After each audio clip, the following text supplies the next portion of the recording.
Garhwal rifleman Jaswant Singh China के युद्ध में जब चीन आया तो कैसे अकेले एक आदमी ने, जानते हुए कि उसकी नई नई शादी हो रखी है और वो लड़ रहा है और सर्वोच्च बलिदान दे रहा है। जसवंत सिंह ने तो दे दिया बलिदान, लेकिन उसको सुनकर के बहुत सारे फौज में जाना चाहते हैं कि हम जसवंत सिंह बनना चाहते हैं। ये गाथा है इंडियन आर्मी। एक बार 2001 में पार्लियामेंट पे अटैक हुआ था। उसका प्लानर था गाजी बाबा। तो गाजी बाबा जिस एरिया में रहता था,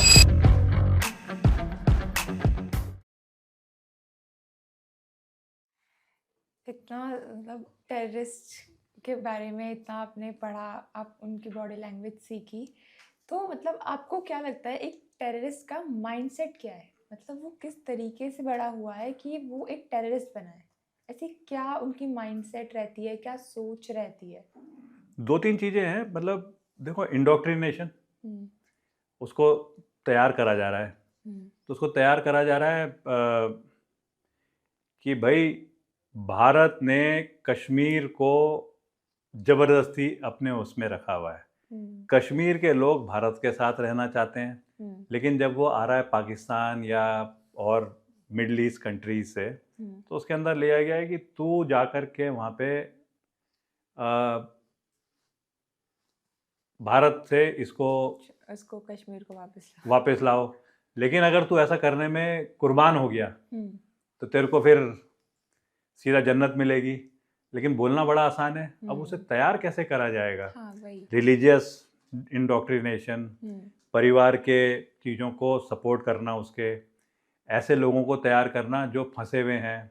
मान लो एक लड़का है जो जेल में बंद है, उसको उम्र कैद, उसको फांसी होने वाली है, तो उसे धीरे धीरे करके तैयार करेगी आईएसआई कि भाई तेरे को तो फांसी हो रही है, तेरे घर में तेरी माँ भी है, ये पकड़ 20 लाख रुपए, 3 साल के लिए तू जा और कश्मीर को बोलते हैं बाबुल हिंद कश्मीर, बाबुल हिंद कश्मीर में 3 साल तू जाके एक्टिविटी कर।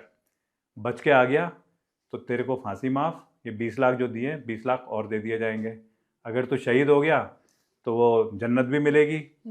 वो कई चीज़ें जोड़ी जाती हैं, हूरें मिलेंगी, वो सब चीज़ें होंगी। और अगर तू शहीद हो गया तो तेरा अपनी कौम में नाम भी होगा। कई ऐसे होते हैं जिनको एड्स हो जाती है, तो एड्स वाले को तो हमेशा वो एक है ना गिल्ट कि मेरे को एड्स हो गई है, तो वो कैसे अपने को एक अच्छी एड्स के ऊपर अपने नाम को कैसे अच्छा कर सके, तो अपने देश के लिए शहीद होने जा रहा है। कहीं पे शुरू से ही जब छोटे बच्चे को तैयार करा जा रहा है, हाँ। तो फिर वो फिदाइन जो वर्ड होता है कि वो मरने के लिए तैयार है, ऐसा तैयार हो जाता है। मतलब ज़्यादा ये कहीं ना कहीं कम्युनिटी को, कहीं ना कहीं तरतीब को बना करके और करा जाता है। बट फाइनली कोई भी अगर एक ऐसे माइंडसेट में पढ़ने के बाद और बहुत ज़्यादा नेगेटिविटी की तरफ चले जाए और किसी भी सोसाइटी को अगर डैमेज करे, किसी भी सिविलाइजेशन को वो करे, तो उसको तो एलिमिनेट करना बहुत ज़रूरी है। मतलब ये सारी चीज़ें बचपन से थे। कभी ऐसा हुआ है कि किसी टेररिस्ट से मतलब बात सामने बैठ के मौका मिला हो, तो उस टाइम पे आपको कुछ अलग चीज़ जानने को मिली हो? मेरे साथ में तो जब हमने मारे एक बार तो 3 मरे, 1 बच गया, 2 मरे 1 बच गया। वो मेरे साथ में रहा कोई 6-7 महीने। उसको हम ऐसे ही अपनी फौजी वर्दी और मुंह पे कपड़ा लपेट के साथ में घुमाते रहते थे कि तू आइडेंटिफाई कर कि बीच में जो लोग घूम रहे हैं सिविलियंस, इनके बीच में कौन है जो टेररिस्ट या मतलब थोड़ा सस्पिशियस कैरेक्टर है, क्योंकि अब वो उन्हीं के बीच में रहता है, तो पहचान हो जाती है। तो उसके साथ में जब हम रहे तो समझ में आया कि कहीं ना कहीं तो उसके अंदर भी इंसानियत है, लेकिन वो कैसे मतलब उसको जो इंडोक्ट्रिनेशन है ना, वो कैसे वो कन्वर्ट करके करी जा रही है उसके अंदर। और जब फंस गया तो फिर उसके बाद में वो सब जो ताकत थी उसके अंदर की, अपने कर्म के लिए, धर्म के लिए, ज़मीन के लिए, हूरों के लिए, जन्नत के लिए, वो सब फिर अलग हो जाती है। फिर वो साधारण इंसान बिल्कुल आइसोलेटेड सा फील करता है। तो ऐसा कुछ पता चला जैसे होता है ना कि ये तो मैंने सोचा ही नहीं था कि एक टेररिस्ट भी इतना इमोशनल या उसके अंदर ऐसी इंसानियत हो सकती है, ऐसे कोई मैसेज कभी मिले हो? नहीं, देखो, इमोशनल तो वो ज़्यादा इमोशनल होगा, क्योंकि जब इमोशनल ज़्यादा है तो उसके इमोशंस को नेगेटिव साइड में कन्वर्ट कर दिया गया है। अगर वही इमोशंस को पॉजिटिव साइड में रखा जाए तो वो हो सकता है बहुत बढ़िया साइंटिस्ट बने, हम्म, हो सकता है, क्योंकि कुछ तो सोच उसमें अलग है ना। हम्म, लेकिन उसकी सोच को नेगेटिव में ऐसे डाल दिया गया है कि वो मरने के लिए तैयार है। और मरना तो कोई कुछ बोल ले, मतलब सोच करके आदमी एकदम से मरने के लिए तो तैयार नहीं हो सकता। तो इमोशंस में तो बहुत हाई है। हम्म, और ऐसे ही कई आइडेंटिफिकेशन में शायद इमोशंस भी देखे जाते होंगे कि ये तो हाँ, जिद्दी है, ये एकदम से कोप भवन में चले जाता है, हम्म। तो इसको तैयार करा जाए। ये बात कहाँ की है कि जो आपने टेररिस्ट को इंडियन आर्मी की वो पहनाया ये था, है शोपियां की। शोपियां की? हाँ, मैं नाम भी ले सकता हूँ, पर अभी ना वो जिंदा है तो मैं लेना नहीं चाहूँगा, और मेरे से कनेक्टेड है। ओह, और उसकी शादी हुई बाद में, जब मैं चला गया वहाँ से, हाँ, तो कोई 6-7 साल के बाद उसकी शादी हुई। तो उसकी जो वाइफ है, तो आपको बुलाया था? नहीं बुलाया तो खैर, मैं बाद में मिला हूँ उससे वैसे। अच्छा, लेकिन उसकी वाइफ मेरे को बीच में कॉल करती थी अच्छा। कि भैया इसको समझाओ, ये काम नहीं कर रहा है। तो उस टाइम के बाद से कुछ चेंज हुआ कि सही हाँ, रास्ते पे या फिर? सही रास्ते पे तो है, सही रास्ते पे है और काम भी कर रहा है अच्छा। हम्म, और बच्चे हैं उसके अभी, मतलब मैं दूसरे तरीके से थोड़ा एक्सप्लेन हाँ, करूंगा हाँ, इस चीज़ को, विदाउट आइडेंटिफाइंग ये चीज़ें जो हैं बोलने की। हम्म, अभी क्या हुआ, मेरा एक फेसबुक पेज है, हम्म, तो कोई 20-25 दिन हो गए, कितने टाइम हुआ होगा, 1 महीना, 1 महीने से कहीं मैंने ना कुछ वो उसमें पोस्ट करे अपने ऑपरेशंस, ऐसी कोई पॉडकास्ट के उसके छोटे छोटे रील्स डाल के। हम्म, तो मेरे को धमकियां आनी शुरू हो गई, अच्छा, उसमें वो टेररिस्ट की भी आनी शुरू हो गई। कुछ ने मेरे को आइडेंटिफाई भी करा, उन्होंने कहा तू वही है। लेकिन उनमें कुछ अच्छी कॉल्स भी आई, मतलब मैं इस पॉजिटिव साइड को लेके आना चाहता हूँ। कश्मीर के कुछ लड़कों ने मेरे को कॉल करी हैं आजकल, यहाँ मेरे ऑफिस के 2-3 हैं जो कि उन कॉल्स को रेगुलर उनसे बात कर रहे हैं। हम्म, ये वो लड़के हैं जो कहते हैं सर हम मुस्लिम हैं, हम्म, हम कश्मीर के हैं, कश्मीर किसी टाइम पे मिलिटेंसी की वजह से बर्बाद हो रहा था। हम्म, अब हमारी बदकिस्मती है कि हम उस टाइम पे पैदा हुए, हमारे कोई चाचा ताऊ या हमारे पिता कोई उस टाइम पे हिजबुल मुजाहिदीन को ज्वाइन करा उन्होंने। आज हमारी फैमिली में हमको देखा जाता है, मतलब हमारी फैमिली को देखा जाता है ये कहीं ना कहीं टेररिस्ट की फैमिली थी। कहते हैं लेकिन हमारे अंदर भी तो कहीं इच्छा होगी कि हम भी कुछ कर सकें देश को, हम्म, देश के लिए। क्या हम इंडियन आर्मी ज्वाइन कर सकते हैं? हमने आपके यूथ फाउंडेशन कैंप्स का इसमें काफ़ी फॉलो करा है। तो अभी मैं कोशिश कर रहा हूँ ऐसे 22 लड़कों को श्रीनगर से देहरादून लाने की, और उनको यहाँ पे 4 महीने की ट्रेनिंग दूंगा कि कैसे वो इंडियन आर्मी ज्वाइन कर सकें। तो मतलब कहीं ना कहीं मेंटेलिटी जो है ना, वो तो बच्चा तो हमेशा शुद्ध मेंटेलिटी वाला है, हाँ, वो डाइवर्ट कहीं हो गया, लेकिन उसके बाद भी उसके अंदर कहीं फीलिंग है।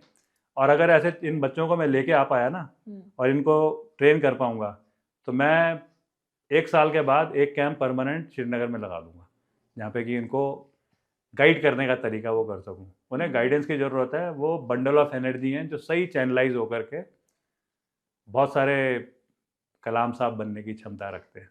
बेसिकली वही है कि बचपन से वो जो देख रहा है, जो सीख रहा है, उसके लिए तो वही चीज़ सही होगी, इसी वजह से। बचपन से देखो, एक बच्चा पैदा होता है, हम्म, 1989 में मिलिटेंसी शुरू हुई। हम्म, अब ये लगाओ अभी कितने साल हो गए, अभी है 2026, हम्म, तो कितने हो गए, 99 to 35 ऐसे ही कुछ साल हो गए। अब एक बच्चा पैदा होता है, वो देख रहा है उस टाइम से, मिलिटेंसी के टाइम में जब वो पैदा हुआ, धीरे धीरे बड़ा हो रहा है। वो बड़ा होते होते देख रहा है कि उसके गांव में कभी फौज आती है, फौज अपनी तरफ से तो गलत काम नहीं करती है, लेकिन जब फौज कोई ऑपरेशन करेगी तो कुछ लोगों को तो तकलीफ होगी ना, कुछ लोगों को डिस्प्लेस भी होना पड़ेगा कुछ टाइम के लिए।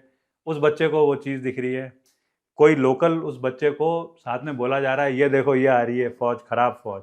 तो हमने भी देखा है जब हम कैप्टन होते थे और हमारी कॉन्वॉय चलती थी, तो कश्मीर में बच्चे थूकते थे कॉन्वॉय के ऊपर, बच्चे लात मारते थे दूर से जैसे ना एक। हाँ, तो वो बच्चे को क्या है, वो कहीं ना कहीं उसके अंदर भरा गया ना। हम्म, अब वो फीलिंग उसके अंदर जो थी, आज वो बच्चा 35, 36, 37, 40 साल का है। अगर वो 40 साल का है तो वो आज ना सोसाइटी का एक मेन हिस्सा है।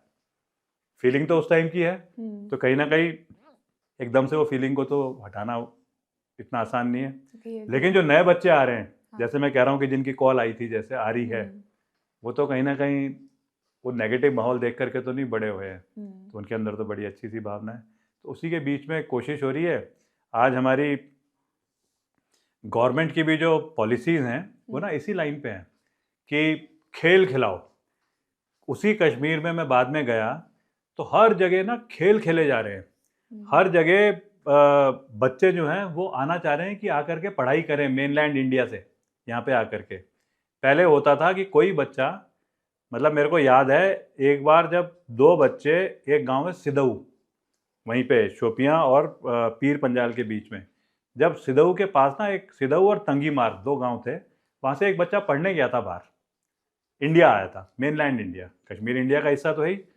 उस टाइम पे जब वो वापस आया बच्चा बीच में छुट्टी में, और उसने अपने आगे एरिया में बोला कि मेरी अच्छी पढ़ाई हो रही है, तो उस बच्चे के पिता को, उस बच्चे के दादा को, उन दोनों को मार दिया टेररिस्ट ने और उनको टांग दिया।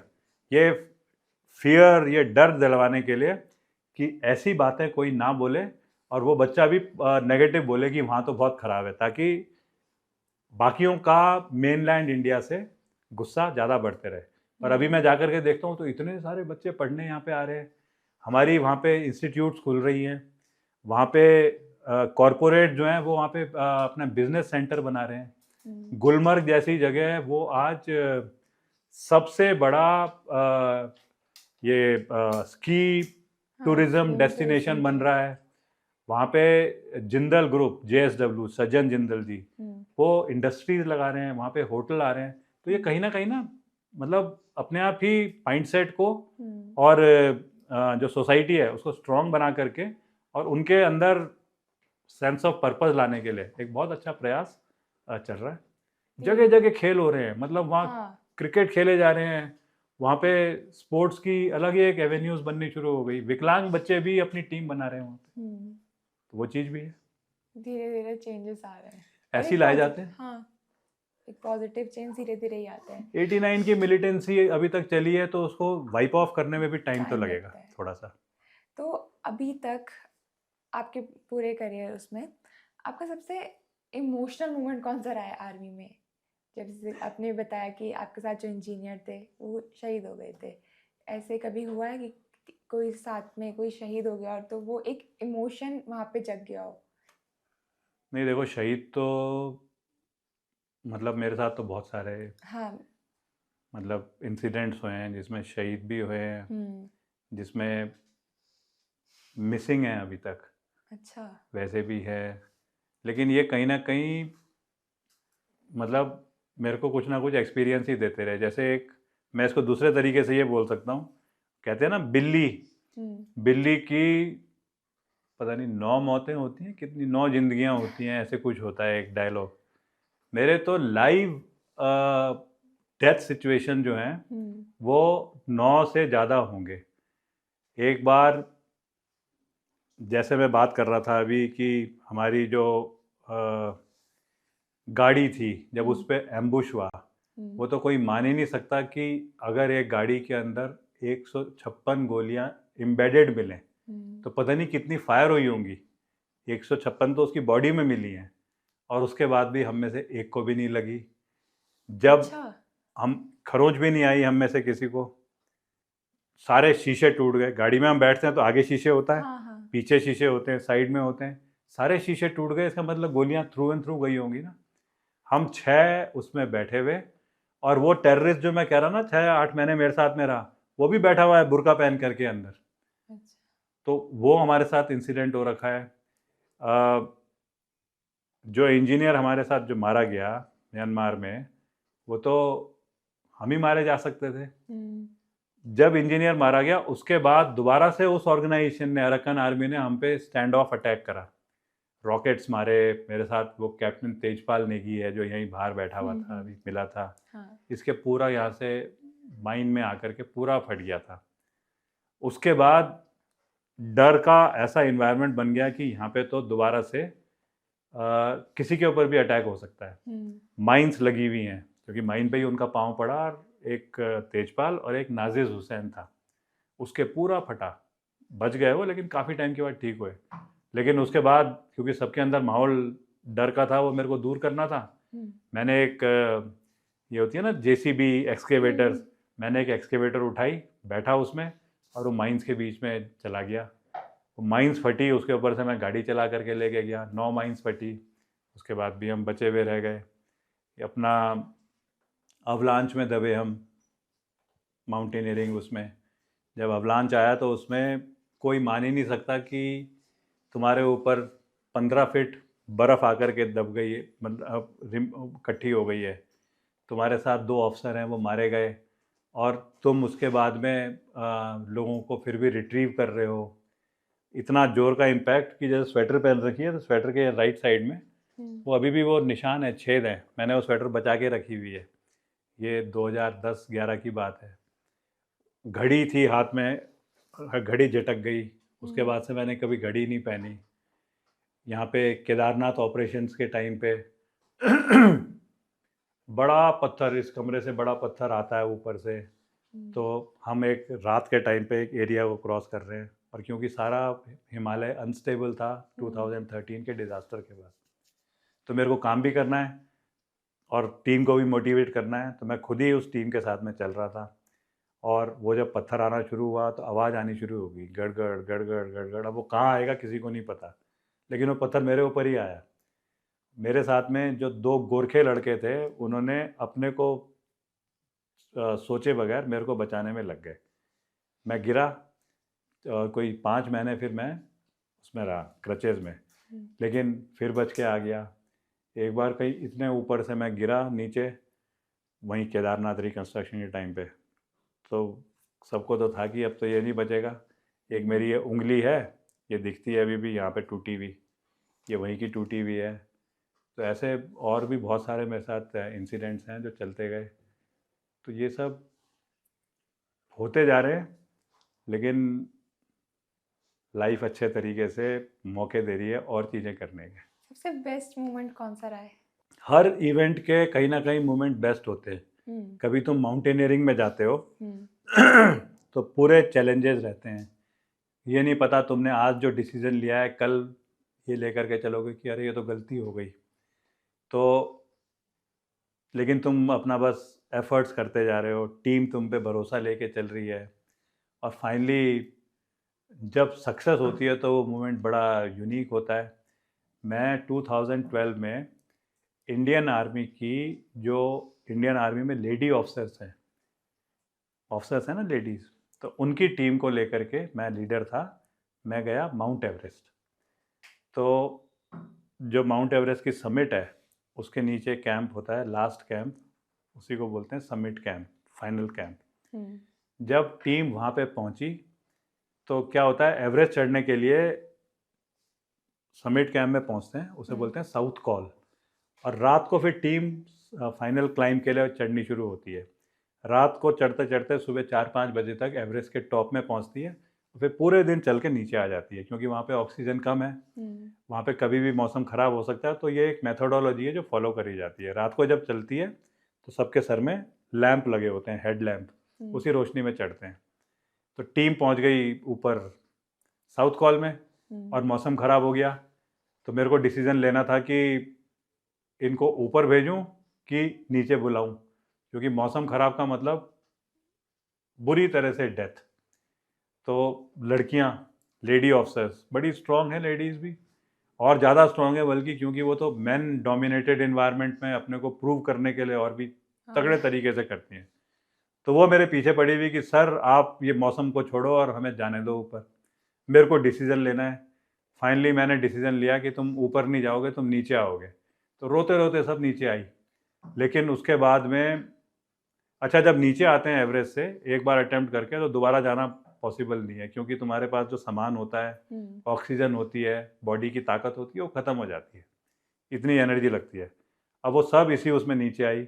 लेकिन नीचे आने के बाद में उन्होंने पता नहीं क्या अपनी माइंड सेट से स्ट्रॉन्ग अपने को बनाया, दोबारा से तैयारी करी और उसके बाद वो दोबारा चढ़नी शुरू हुई। और मैं मतलब रेडियो सेट में नीचे वाले कैंप में बैठा हुआ और वेट कर रहा हूँ कि कोई गलत खबर आने वाली है कि खो गई, कहीं मिसिंग हो गए, कहीं अवलांच आ गया। तो सुबह 5 बजे जब वो रेडियो सेट करता है ना, ब्लिप करता है, तो मेरे को जब मैसेज आना शुरू हुआ तो मैं बड़ी टेंशन में, मैंने कहा, मैंने भी सेट पे वो ब्लिप करा तो वहाँ से आवाज़ आई नम्रता राठौर की, कैप्टन नम्रता राठौर, कि sir we have done it. तो वो मेरे ख्याल से एक अलग ही इमोशनल मोमेंट था मेरे लिए। आज वही कैप्टन नम्रता राठौर वो कर्नल नम्रता राठौर है और कुपवाड़ा जैसी जगह में एक बटालियन कमांड कर रही है। तो जब उसका अब बाद में फ़ोन आया कि सर मैं बटालियन कमांड कर रही हूँ, आप यहाँ पे आओगे, वो एक अलग इमोशनल इवेंट है। वो माउंटेनियरिंग में था। कहीं जब मेरे साथ में कोई मेरी टीम का लड़का मारा गया तब उसके घर वालों को भी बताना है वो भी जिम्मेवारी मेरी है। तब वो दूसरे तरीके के इमोशंस हैं कि कैसे मैं उसकी माँ को बोलूँ कि तुम्हारा लड़का सबसे ज़्यादा मेरा क्लोज था, तभी मैं उसको अपने साथ रखता था, लेकिन क्योंकि मेरे साथ में था तो फिर डेंजर भी उसके लिए सबसे ज़्यादा थे, क्योंकि मेरे को अगर टारगेट करेंगे तो मेरे बगल वाले को शायद गोली लग सकती है। और अनफॉर्चुनेटली वो आज नहीं रहा। मैं अब इससे ज़्यादा शर्मिंदा, दुखी कुछ भी हूँ, लेकिन मैं कैसे फ़ोन करके बात करूँ, तो वो एक अलग प्रकार का इमोशन है। तो मल्टी इमोशंस जो हैं ये भी इस ऑर्गेनाइजेशन में, अगर तुम लकी हो तो तुम्हें मौके मिलते हैं। मेरे को केदारनाथ में मौके मिले हैं इमोशंस के। ये अघोरी मैं इसीलिए ये रखता हूँ अपने साथ में। ये तो एक खाली मतलब देखने में अच्छी लगने के लिए मेरे को फीलिंग देता है। अघोरी बाबा जो है उसको माना जाता है कि वो ना सबसे ज़्यादा शिव का भक्त है। हाँ। शिव खुद ही सबसे बड़ा अघोरी माना जाता है। मेरी माँ मेरे को अघोरी के नाम से बोलती थी कई बार। तो मेरे को याद है एक बार जब वो अघोरी ना वहाँ पे केदारनाथ मंदिर से थोड़ा नीचे आए 4-5 अघोरी, और उस टाइम पे हम यात्रा शुरू ही करा पाए थे केदारनाथ की। लोकल लोग, नॉर्मल जो यात्री होते हैं वो कोई नहीं आते थे। तो उन्होंने एक जगह आग जला करके और वहाँ पे ना अपना वो कर रहे थे, कोई मतलब बबम बम बबम जो भी वैसे करके। तो मैं गया वहाँ पे, मैंने कहा हम भी जाते हैं। तो अघोरियों ने एक भांग की वो बना रखी थी चिलम, मेरे को भी पकड़ाई कि तेरे को पीनी पड़ेगी। मैंने भी 2 चिलम ऐसे करके वो मारी और मैं उनके पास जाके खड़ा हो गया। तो वो अघोरियों ने अचानक सारे के सारे मुड़े और सीधा मेरे पाँव में पड़ गए, और उसके बाद वो मेरे को ना बाबा बाबा बोलने लगे। तो मेरे को समझ में नहीं आया, लेकिन कहीं उनके बोलने का जो तरीका था वो एक अलग इमोशनल था। वो कहते थे कि तेरे सर में पीछे हमें कोई एक रोशनी दिख रही है।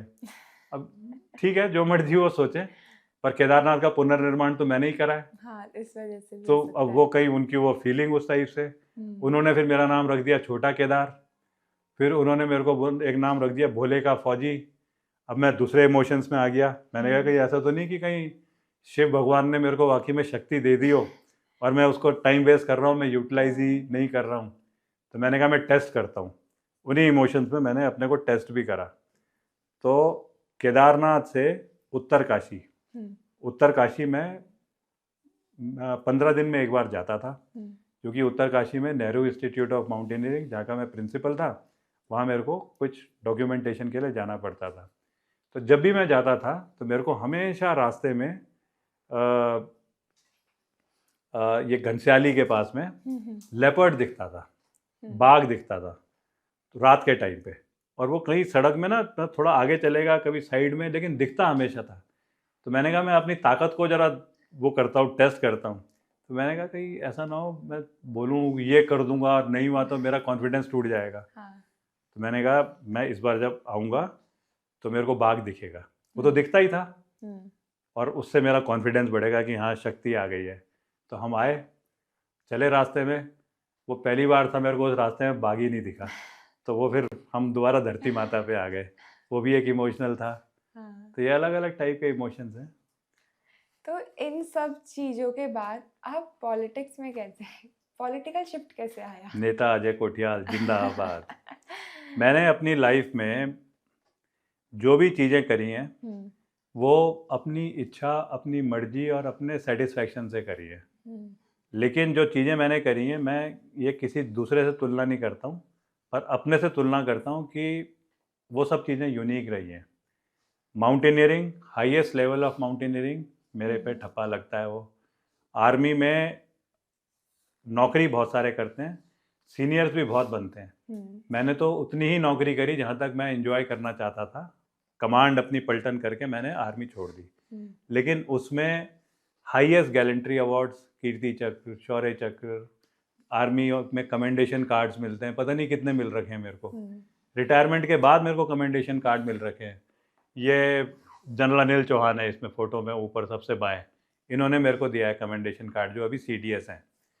ये नेपाल आर्मी का चीफ है, इन्होंने मेरे को कमेंडेशन कार्ड दिया है, नेपाल आर्मी ने, जो कहीं देते नहीं है। ये सब मेरे को मिल रखे हैं। वो भी मैं बहुत कम, मतलब 2-3-4 होंगे जिनको ये अवार्ड्स मिल रखे हैं जिंदे। उत्तराखंड में तो मैं इकलौता हूँ, हाईएस्ट मेरे को मिल रखे होंगे। बोलता नहीं हूँ कहीं पे, अभी ऐसे ही मैं भी इमोशनल हो रहा हूँ तो बोल रहा हूँ। मेरे को मौके मिले हैं सबसे बड़े रेस्क्यू करने के, मेरे को मौके मिले हैं अपने यूथ फाउंडेशन जैसी संस्था बनाने के, जिससे इतने लड़के भर्ती हो रखे हैं। हर गांव में कहीं जाता हूँ तो कोई ना कोई मेरा पाँव छूता है क्योंकि उसका बच्चा भर्ती हो रखा है।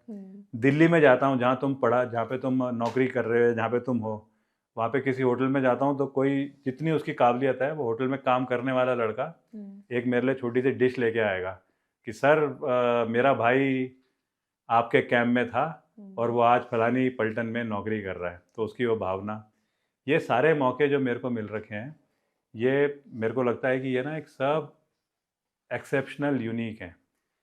आज मेरे पास में 2 बंदूकों को छोड़ करके बढ़िया वाली राइफल है मेरे पास, बढ़िया वाली पिस्टल है, शौक है मेरे को, उनको छोड़ करके, एक घर को छोड़ करके मेरे बैंक अकाउंट में 0 पैसे रहते हैं। लेकिन सबसे ज़्यादा अमीर भी मैं ही हूँ। किसी के पास इतने लड़के लड़कियाँ नहीं होंगे जो कई, जय हिंद सर, उत्तराखंड पुलिस में नौकरी कर रही हैं लड़कियाँ जो मेरे कैंप से ट्रेन हो रखी हैं, वो ऐसा जोर से सलूट मार के ना, जय हिंद सर, मैं फलाने कैंप की हूँ, श्रीनगर कैंप की, तो मैं उतर के गले लगता हूँ उनसे। शादी नहीं हो रखी है, लेकिन किसी की 1 लड़की होती है, 2 लड़कियाँ होती हैं, मेरी तो पता नहीं 100, 200, 250 लड़कियाँ हैं। तो ये सब जो है मेरे को कहीं ना कहीं एक जो फीलिंग देता है, उसमें मैं ये सोचता हूँ कि मैंने जितनी चीज़ें करी हैं अपनी क्षमता पे करी है, अपने रिसोर्सेज से करी है। मैं इसको बढ़ाना चाहता हूँ। पॉलिटिक्स मेरे जो फील्ड है, पॉलिटिकल फील्ड, वो मैं उसके लिए मैं बना ही नहीं हूँ। मेरे बस की नहीं है राजनीति में कैसे सीढ़ी में ऊपर चढ़ा जाता है। लेकिन हाँ, ये ज़रूर मैं समझ रखा हूँ कि जो काम आज मैं कर रहा हूँ, इन कामों को मैं 100 गुना लेवल बढ़ाना चाहता हूँ। तो मेरे को कहीं ना कहीं उस जगह जाना पड़ेगा जहाँ पे कि मेरी सुनवाई होगी, जहाँ पे कि गवर्नमेंट के ऑफिशियल्स मेरी बात को सुनेंगे। मैंने सबसे बढ़िया डिज़ास्टर रिकंस्ट्रक्शन, रेस्क्यू मिशन, उनके मॉडल्स बनाए हैं। सब उसकी तारीफ़ करते हैं, लेकिन इम्प्लीमेंट नहीं करना चाहता कोई, क्योंकि वो जो मैंने सबसे खतरनाक जगहों पे सड़कें बनाई हैं म्यांमार में। लेकिन आज अगर मैं यहाँ पे बोलूँगा कि हेलो PWD डिपार्टमेंट, हेलो ये जो कंस्ट्रक्शन की जो गवर्नमेंट के डिपार्टमेंट्स हैं, कि थोड़ा मेरे एडवाइस ले लो, तो वो ना मेरे को घूरेंगे। वो कहेंगे तू तो एक फ़ौजी है, तेरे को ज़्यादा शौक है ना हीरो बनने का, तो तू जा कश्मीर, वहाँ जा कर के कर, यहाँ पे तो हम लोग हैं, हम करेंगे। लेकिन अगर मैं एक बार चुनाव लड़ कर के उस जगह पे पहुँचता हूँ, तो इनको मेरी बात सुननी पड़ेगी, इनको अकाउंटेबल होना पड़ेगा। और ऐसा नहीं है कि कोई बहुत बड़ा पूरा का पूरा चेंज लेके आ जाऊँगा, लेकिन कुछ ना कुछ तो इम्प्रूवमेंट ज़रूर करूँगा, यही मैं समझता हूँ। उसी कॉन्फिडेंस के साथ में मैं अपनी चीज़ में लगा हुआ हूँ। और अगर मान लो पॉलिटिक्स में नहीं भी जाता हूँ, तो जो काम मैं कर रहा हूँ वो तो मैं करता ही रहूँगा। ज़रूर है, अगर चला गया तो कोई शक नहीं है कि बड़े अच्छे से सक्सेस किए हुए मॉडल्स को बहुत हाई एम्प्लीफिकेशन दे पाऊँगा। क्या चेंजेस आपको लगते हैं कि क्या, मतलब पॉलिटिक्स को भी और आर्मी को भी एक तरीके से देश सेवा माना जाता है, लेकिन फ़र्क बहुत है। आपके अकॉर्डिंग, अब आप दोनों ही चीज़ देखी है आपने, आप दोनों चीज़ देख रहे हो, आपके अकॉर्डिंग क्या मेजर, क्या चेंजेस है, क्या फ़र्क आता है, क्यों इतना डिफरेंस है, जबकि पर्पस होता यही है कि देश की सेवा करनी है, बट फिर भी? देखो, आर्मी तो एक इस्टेब्लिश्ड ऑर्गेनाइजेशन है। आज तुम किसी आर्मी यूनिट में जाओ और कुछ देखने की ज़रूरत नहीं है, बस खाली घूम करके आ जाओ, तो वहाँ के अंदर का जो लोगों का ड्यूटी देने का तरीका, आपस में मिलने का तरीका, साफ सफाई का तरीका, पर्यावरण की तरफ जो रिस्पॉन्सिबिलिटी होती है उसका तरीका, टीम में काम करने का तरीका, और एक ह्यूमैनिटेरियन फीलिंग जो होती है वो सबके अंदर सामूहिक रूप से कैसे है उसको समझने का तरीका। उसको तो बस कुछ नहीं करना है, खाली जाकर के ना किसी फौज की पलटन को देख करके आ जाओ। सीखने के लिए अब तुम दूसरे डिपार्टमेंट में जाओ, किसी भी और किसी फोर्स में और किसी प्राइवेट डिपार्टमेंट्स में, तुम्हें सेंस ऑफ रिस्पॉन्सिबिलिटी नहीं दिखेगी। तुम्हें ये समझ में नहीं आएगा कि ये ऐसा क्यों बिहेव कर रहा है मेरे साथ में। तुम्हें ये समझ में नहीं आएगा कि इसकी अपनी जो जिम्मेवारियां हैं ये अपनी जिम्मेवारियां समझता भी है क्या। तो वो तो आर्मी का तो एक यूनिक जो तरीका है वो तो है ही। पॉलिटिक्स का भी है। पॉलिटिक्स तो सबसे आसान है आज, क्योंकि इस फील्ड में सेंस ऑफ रिस्पॉन्सिबिलिटी अगर इम्बाइब करनी है तो बहुत कम में है। भारतीय जनता पार्टी का जो ऑर्गेनाइजेशन सेटअप है वो इतना बढ़िया तरीके से बन रखा है कि अगर कोई पॉलिटिकल फील्ड में जाता है तो इस ऑर्गेनाइजेशन सेटअप में ही वो बहुत अच्छा कर सकता है। लेकिन वो किस पर्पस से जा रहा है, किस फीलिंग से जा रहा है। अगर वो ये फीलिंग से जा रहा है कि मैं अगर विधायक बनूंगा तो ये तो मेरी कमाई की थाली है, ऐसे बोलते हैं, मेरी थाली इस बार मेरी थाली छीनने वाली है, ऐसी बात करते हैं, तो फिर वो कैसे होगा। और वो तुम्हारा लीडर है। लेकिन एक दूसरे हैं, आज हमारे यहाँ पे उदाहरण है, इस बार तो बल्कि बीजेपी का रिजल्ट देखो तो वो उसी तरफ जा रहा है। तो उस फील्ड में भी कहीं ना कहीं अच्छे करने के बहुत सारे स्कोप हैं। बस ये है कि एंट्री करना ना, जिसे बोलते हैं कि कोई ग्रुप होगा, जिसे बोलते हैं कोई तुम्हारे को कैसे आइडेंटिफाई करेगा, वो एक समझने की ज़रूरत है, जिसमें कि मैं अपने को थोड़ा सा बहुत ज़्यादा कंफर्टेबल कई बार फील नहीं करता। आपके हिसाब से एक पॉलिटिशियन की क्या क्वालिटीज़ होनी चाहिए? अभी आप जैसे आर्मी का आपने बहुत अच्छे से एक्सप्लेन किया कि कैसे पता लग जाता है कि ये एक अच्छा आर्मी ऑफिसर है। ऐसे एक अच्छे पॉलिटिशियन की क्या निशानी है? एक पिता की क्या निशानी है, उसके अंदर ना अपने आप ही फीलिंग होती है कि मैं जो मर्जी करूं, मैं एक्स्ट्रा ड्यूटी दूं, लेकिन कहीं ना कहीं अपने परिवार में अपने बच्चों को मैं अपने से अच्छा बना सकूं, और उसको करने के लिए मैं उसको सारी सुविधाएं देने का प्रयास करूं, जो कि उसको नौकरी के लिए, उसके पारिवारिक फ्यूचर ज़िंदगी के लिए एक अच्छा सा बेस बने। वो ये सोचता है कि मैं अपनी बीवी को कैसे अच्छे तरीके से सेटिस्फाई करके रखूं, उसको रिस्पेक्ट दूं। मेरे को लगता है एक पॉलिटिशियन जो है वो सिलेक्टेड है, एलेक्ट करके सेलेक्ट करा गया है। उसके अंदर तो वाकई में औरों से ज़्यादा खासियत होंगी ना अच्छी। उन खासियतों को वो कैसे एंजॉय कर सके कि मतलब लोग जब उसे देख रहे हैं तो लोग अपनी उम्मीदों को भी उससे पूरा करवाना चाह रहे हैं, और उसको चाह रहे हैं कि उसके साथ में एक रिस्पेक्टेबल तरीके से बिहेव करें, उसे रिस्पेक्ट भी दें और उनको भी रिस्पेक्ट मिले जो लोग हैं। तो ऐसी बहुत बेसिक चीज़ है जिसको कि एक सिंपल ह्यूमैनिटेरियन एंगल से अगर देखा जाए, और क्योंकि तुम लीडर हो तो तुम्हें तो समझ में बहुत अच्छे तरीके से आना चाहिए। होना थोड़ा सा मुश्किल होता है, ये बात ज़रूर है। तो अभी तक पॉलिटिकल करियर का कोई बेस्ट मोमेंट रहा है? पॉलिटिकल करियर का बेस्ट मोमेंट मैं ऐसे एकदम से नहीं बोल सकता हूँ, लेकिन मेरे को ये पता है कि मैं पॉलिटिक्स में उस तरीके से ही जाऊँगा कि अगर मैंने यूथ फाउंडेशन क्रिएट करा है तो मैं 2 यूथ फाउंडेशन क्रिएट करना चाहता हूँ। मैंने अगर फ़ौजियों के साथ में चीज़ें सीखी हैं, फ़ौज के साथ में चीज़ें सीखी हैं, तो आज रिटायर्ड फ़ौजियों की जो एक्सपीरियंस है, उनकी जो खासियतें हैं, उन्हें कैसे इकट्ठा करके समाज को स्ट्रॉन्ग बनाने के लिए इस्तेमाल कर सकूं। मैंने ये देखना है कि कैसे महिलाएं जो वाकई में अपने बच्चों के लिए चिंतित होती हैं, वो पूरे टाइम पहाड़ों में ना काम करते रहती हैं। उन्हें नहीं पता कि एजुकेशन क्या होती है, बच्चे को क्या एजुकेशन मिलनी चाहिए, लेकिन वो खेत में अपने जानवरों को पेड़ों में चढ़ चढ़ के घास काट करके लेके आना, वो सब करने के बाद जो कमाई होती है वो चाहती है कि मैं बच्चे पे लगाऊं। पूरे विश्वास के साथ में वो कर रही है। महिला की वो जो एनर्जी है, महिलाओं की जो वो एक सोच है ना, उसे कैसे इकट्ठा करके आगे लेकर के चल सकूं, ये वाली चीज़ें मेरे को लगता है कि हमारे समाज में सब अवेलेबल है, खाली उनको बस आइडेंटिफाई करके और छोटे एग्जाम्पल बनाना है। एक बार छोटा एग्जाम्पल कामयाब हो गया तो बहुत अच्छे तरीके से आगे बढ़ेगा। आज पॉडकास्ट में एक 21 साल की है, हाँ। एक 21 साल की लड़की मेरे से बात कर रही है, कई लोग देखेंगे तो बहुत सारी लड़कियां तैयार होंगी कि हम पॉडकास्ट में कर्नल कोठियाल जैसे लोगों के साथ में बैठ करके और बात करते हैं, ताकि मैसेज मिल करके किसी तरीके से अच्छा दे सकें। आपकी स्टोरीज भी बहुत अच्छी है, और मतलब ये बात बिल्कुल सच है कि एक फौजी का जो नज़रिया होता है बिल्कुल अलग होता है। पॉलिटिक्स के बारे में ऐसा कोई सोचता नहीं है। तो यूथ को कोई मैसेज देना चाहोगे आप, जो अपार्ट फ्रॉम आर्मी और पॉलिटिक्स इन जनरल? मेरे को एक बार का याद है। एक बार एक सीनियर ऑफिसर आए थे, रिटायर्ड।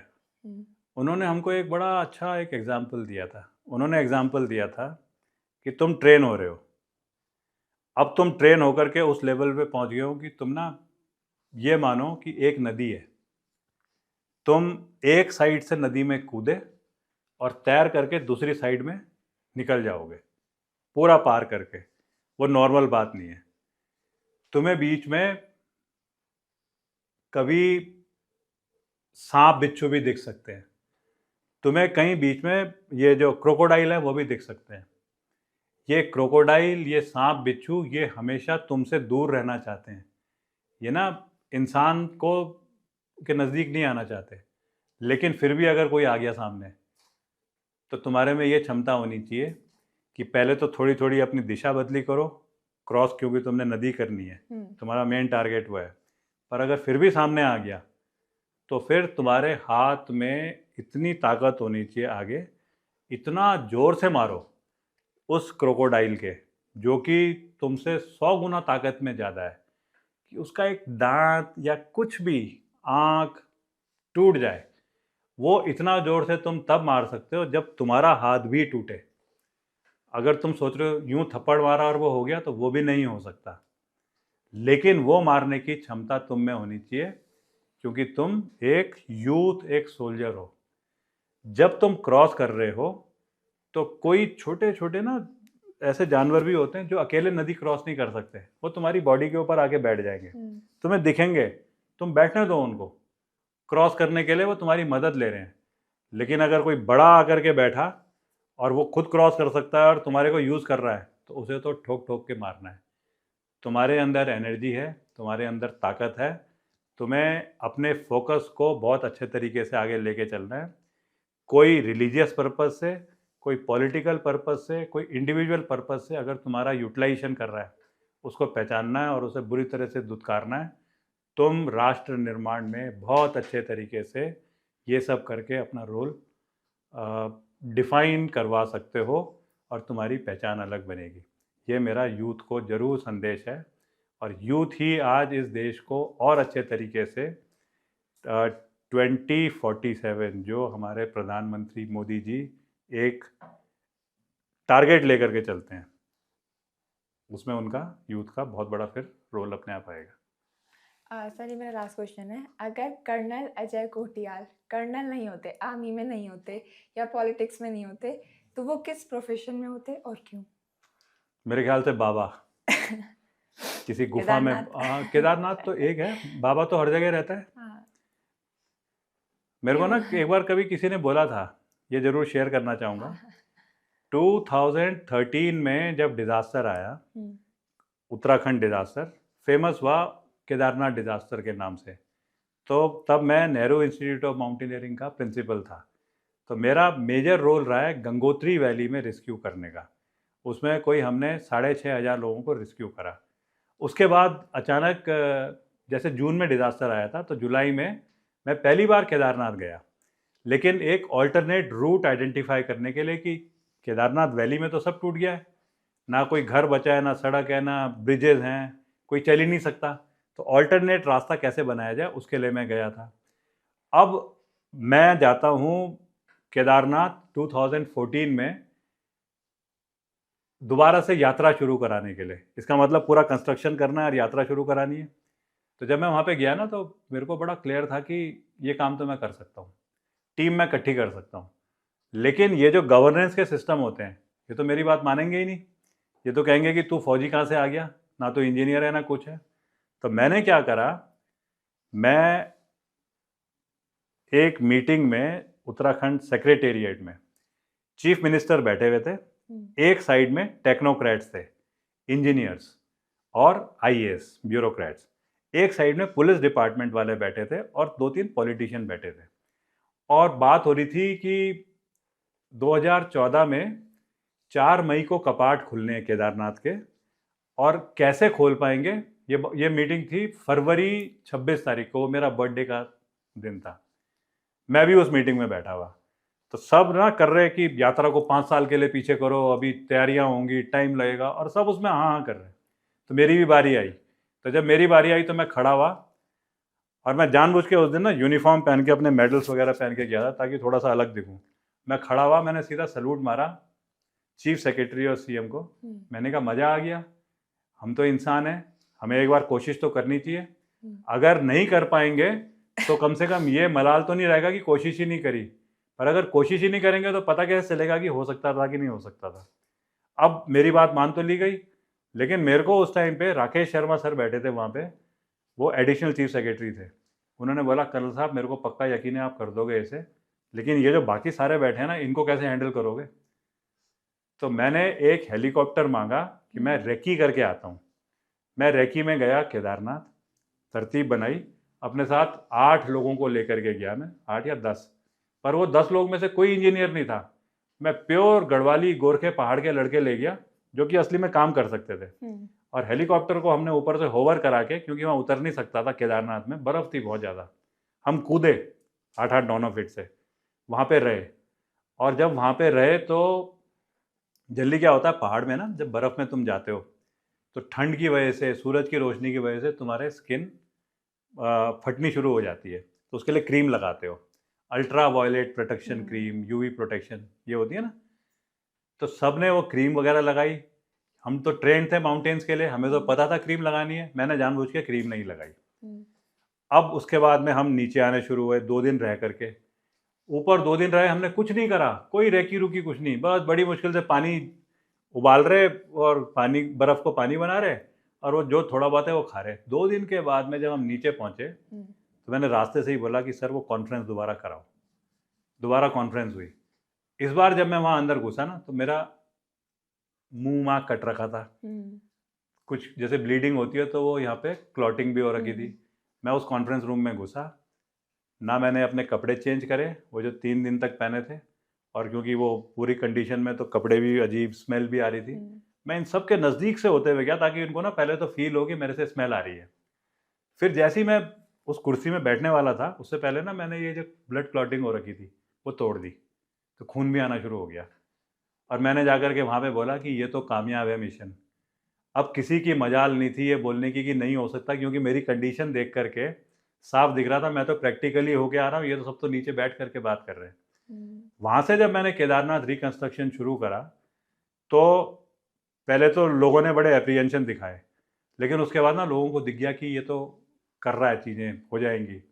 तो पहली बार पतले से रास्ते में 18 किलोमीटर जेसीबी मशीन को ऊपर कंधों पे उठा करके ले जाने का एक मेथड मैंने बनाया।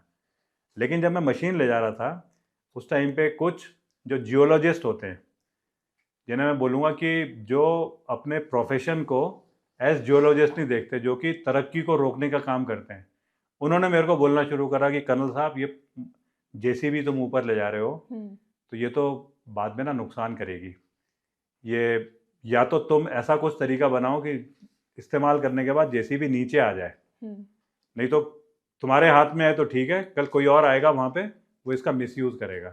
तो मैंने उनको एग्जांपल ये दिया उस टाइम पे कि मेरे को तो केदारनाथ का रास्ता बनाना है, और रास्ता इसलिए बनाना है कि भोले शंकर जो है, भोले शंकर केदारनाथ में आकर के बैठते हैं और ऊपर बर्फ़ के पहाड़ की चोटी से वो देख रहे हैं इस टाइम पे। इंसान इतना ज़्यादा बिगड़ा हुआ है कि वो ना धरती में पाप कर रहा है। उसके पाप के घड़े जो होते हैं वो 100 घड़े होते हैं, जैसे ही 100 घड़े पूरे होंगे तो वो टाटा बाय बाय हो जाएगा, उसे स्वर्ग या नर्क मिलेगा। लेकिन जब 99 घड़े भर जाते हैं तो वो दर्शन करने जाता है बाबा के, और मंदिर को छूता है और सोचता है कि सारे पाप धुल गए, वापस आता है, फिर दोबारा शुरू कर देता है पाप। लेकिन अगर रास्ता ऊपर का नहीं है और उसे पता है कि वो तो मरने वाला है, पाप के घड़े पूरे हो गए, तो वो कहीं से भी चढ़ेगा पहाड़ में, और कहीं से भी चढ़ेगा तो उसको ना अचानक भोले शंकर तो आराम कर रहे हैं कहीं बर्फ में, उसे बाबा दिख जाएगा, वो उसको पकड़ेगा कि भैया बता केदारनाथ का रास्ता, तो बाबा को मजबूरी उठना पड़ेगा। तो ऐसे बिगड़े हुए इंसानों को बाबा ना मिलें, इसलिए मैं ये रास्ता बना रहा हूँ कि सीधे रास्ते से चढ़ते रहे।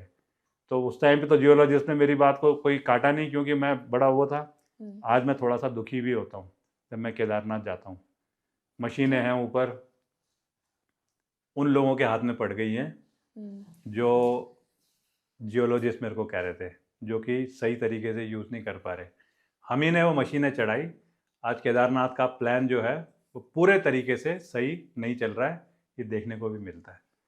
तो ऐसी चीज़ें कई बार तुम्हें डिमोरलाइज भी करती है, लेकिन फिर दोबारा से ये भी वो करती है कि इन चीज़ों को ठीक भी तो हम ही ने करना है, चलो प्रयास करते हैं, चलो पॉलिटिक्स ज्वाइन करते हैं। आपकी स्टोरीज बहुत ज़्यादा इंस्पायरिंग है और अलग है।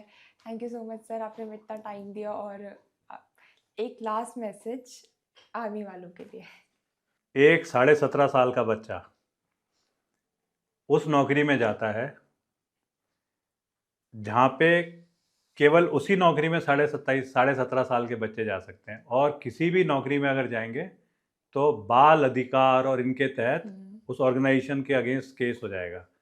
लेकिन इंडियन आर्मी में 17.5 ईयर्स वाले को इसलिए लाया जाता है ताकि उसके ब्रेन को, उसके विचार को देश की रिक्वायरमेंट को देखते हुए बहुत अच्छे तरीके से तैयार करा जा सके। वो पूरे टाइम अपनी नौकरी करता है, वो ऐसे माहौल में नौकरी करता है कि ना उसे अपने परिवार के बारे में पता होता है, कब उसकी शादी हुई, कब उसके बच्चे, उसकी बीवी क्या कर रही है, बच्चे कहाँ पढ़ रहे हैं। आज अगर देहरादून में ना मौसम ख़राब होता है तो माँ बाप को टेंशन हो जाती है कि स्कूल बंद हो रहा है कि नहीं हो रहा है, डीएम साहब चिट्ठी लिख रहे हैं कि नहीं लिख रहे, पता नहीं मेरा बच्चा कहीं प्रॉब्लम में आ जाएगा, वहाँ तक की चिंता रहती है। वो फौजी वहाँ बैठा है पता नहीं कहीं टिम्बकटू में, वो तो सोच भी नहीं सकता है कि क्या आ रहा होगा, लेकिन फिर भी वो नौकरी दे कर रहा है। और उसके बाद में वो 17 से 20 साल 25 साल नौकरी करके वापस आता है। जब वो वापस आता है ना तो वो उम्मीद करता है कि समाज मेरे को कहीं ना कहीं रिकॉग्नाइज तो करेगा, लेकिन उसकी जो अननोन ड्यूटीज़ थी वो कहीं, वो सोल्जर फील करता है कि समाज मेरी तरफ नहीं देखता। वो समाज जो सैनिकों को रिस्पेक्ट करना बंद कर दे, इसका मतलब इंडिकेशन दे रहा है कि समाज टूटने की सही दिशा में जा रहा है। सैनिकों को मैं ये बोलना चाहता हूँ, तुम्हारे अंदर बहुत ज़्यादा एक्सपीरियंस है, तुम्हारे अंदर एजुकेशन, आर्मी एजुकेशन कोर होती है, तुम्हारे अंदर मेडिकल, आर्मी मेडिकल कोर होती है, तुम्हारे अंदर इंजीनियर्स बनना, इंजीनियरिंग की अलग एक पूरी की पूरी रेजिमेंट होती है, तुम्हारे अंदर सप्लाई, ऑर्डिनेंस, वेपन्स, ये सारी की सारे एक्सपीरियंस हैं।